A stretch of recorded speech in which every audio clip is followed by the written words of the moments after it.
Hi guides, welcome another mini vlog in our channel అనమాట. So ఇది వచ్చేసి evening 4:30కి నేను అప్పుడే నిద్ర లేచాను. మధ్యాహ్నం మంచిగా ఒక స్నాప్ వేసేసాను.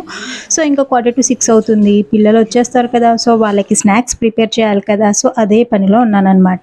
సో వాళ్ళు రాగానే ఫస్ట్ మిషన్ అయితే వేసేసానండి. అండ్ ఇవాళ వచ్చేసి మా స్నాక్స్కి కందగడ్డ డైలీ ఒకటే పెడితే తినరు, ఒక్కొక్క రోజు ఒక్కొక్కలా పెట్టాలి. అలా అని డీప్ ఫ్రై ఐటమ్స్ అయితే నేను అస్సలు పెట్టానండి.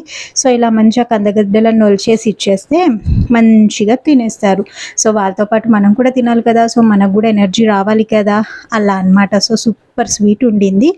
అండ్ ఇక్కడ వచ్చేసి ఇంకా పైన బట్టలు ఆరేసిన బట్టలు ఉంటాయి కదా, ఇది నాకు పెద్ద టాస్క్ అనమాట. సో ఇంకా అవన్నీ తీసుకొచ్చి ఫోల్డ్ చేసేసి అయితే పక్కన పెట్టాను. ఈవినింగ్ రొటీన్ ఇలాగే ఉంటుందండి. సో ఇంకా పిల్లలకు వచ్చేసి వీట్ పరాటా అయితే కాల్చి ఇచ్చేసాను విత్ టమాటా కర్రీ. ఇక్కడ నేను దోశలు వేసుకుంటున్నాను.